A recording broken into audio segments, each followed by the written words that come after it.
Olá, eu sou Débora, professora de Psicologia da UENG, e hoje nós vamos continuar a sequência de aulas virtuais que estamos construindo, eu e outros professores do Instituto de Psicologia da UENG, em função da suspensão das aulas presenciais. No vídeo de hoje eu vou trazer para vocês o debate sobre a separação dos pais e a alienação parental. O primeiro ponto do debate, a gente precisa entender que as famílias contemporâneas, elas não têm a mesma organização, a mesma estrutura lógica das famílias dos séculos passados. As famílias contemporâneas, elas se formam a partir de um interesse amoroso, de um interesse sexual do casal, e não está mais pautado na união eterna, e na promessa de um casamento indissolúvel. Até a sentença, até que a morte os separe, ela leva uma nova interpretação, considerando a morte afetiva, do respeito, do interesse individual na relação e do componente afetivo ou sexual que une o casal. Dessa forma, o divórcio ele está presente nas relações e na recombinação familiar, na recombinação afetiva, que acaba promovendo ou reorganizando uma nova dinâmica familiar, a partir da recombinação, a partir da inclusão de enteados na relação, na adoção desses enteados por parte de um dos parceiros. E essas recombinações, elas não indicam um prejuízo no desenvolvimento emocional da criança. O que pode prejudicar o desenvolvimento emocional da criança é a presença de conflitos. Esses conflitos que estão presentes no casal antes da separação e os conflitos que permanecem entre pai e mãe após a separação. É nesse sentido que a gente precisa entender que a separação ela não representa um fracasso afetivo no relacionamento parental, mas ela traz uma nova configuração nesse relacionamento familiar, nas dimensões afetivas, sociais e seus possíveis desdobramentos. E como eu mencionei, não é a separação que traz um prejuízo ou prejudica o desenvolvimento emocional da criança, mas a presença do conflito dos pais,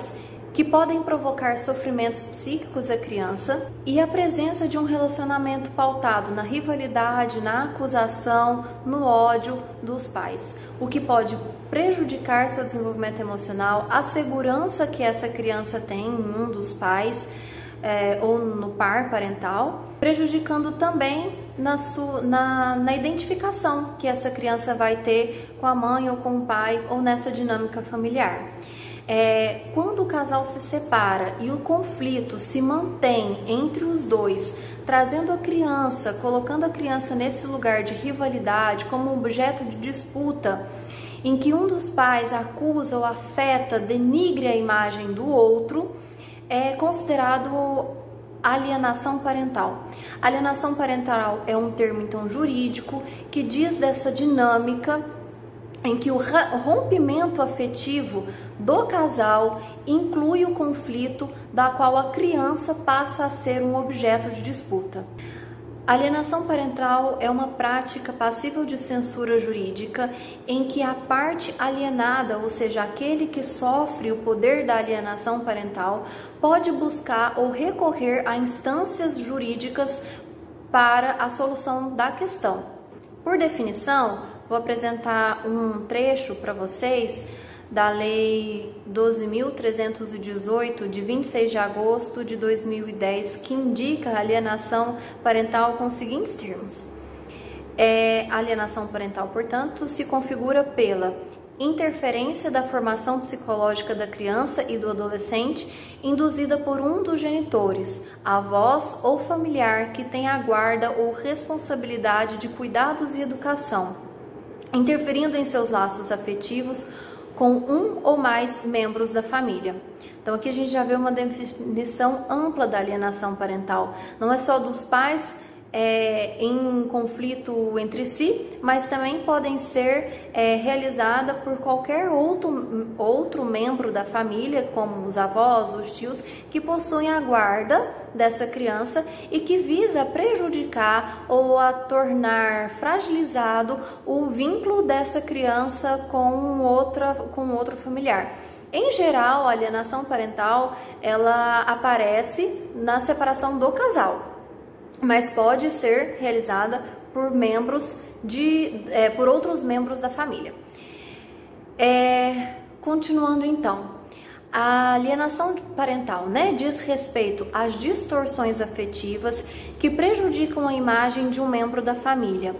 bem como a autoimagem da criança se torna fragmentada no que se refere à sua capacidade de se vincular com aquela pessoa.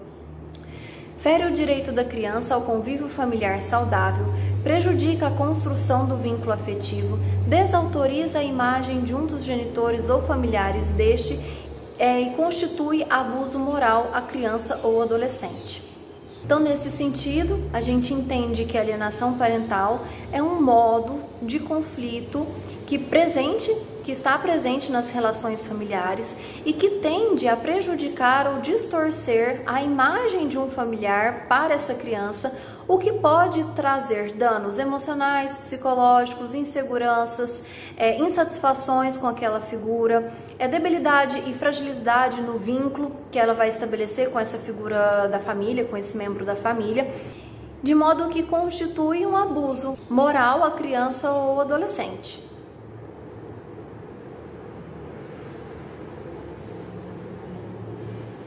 Diante disso, a criança é colocada numa situação conflituosa, em que ela se vê obrigada a eleger um dos pais como aquele que ela ama e o outro aquela que é direcionada à sua hostilidade, ou que vê nessa pessoa como um rival e que tenta destruí-lo. Esse conflito que a criança é colocada pode gerar sérias condições de estresse, angústia, sofrimento, acarretando depressão e transtornos mais sérios. No contexto da alienação parental, é muito comum falas depreciativas que destroem a imagem do outro, que causam insegurança da criança sobre o desejo e o amor desse familiar direcionado à criança, de forma que a verdade dessa pessoa que promove a alienação parental acaba se tornando, de certa forma, a verdade da criança. E é a partir dessas falas depreciativas que ela pode construir sentimentos depreciativos a esse familiar, o que inviabiliza da criança construir com esse familiar uma história afetiva pautada na sua própria experiência. A anulação de um dos genitores na experiência afetiva da criança implica também numa parte de anulação de si, o que provoca insegurança futura e dificuldade de identificação e diferenciação na composição subjetiva dessa criança. E inviabiliza que a criança construa referenciais afetivos a partir da sua própria experiência ou dos seus próprios referenciais.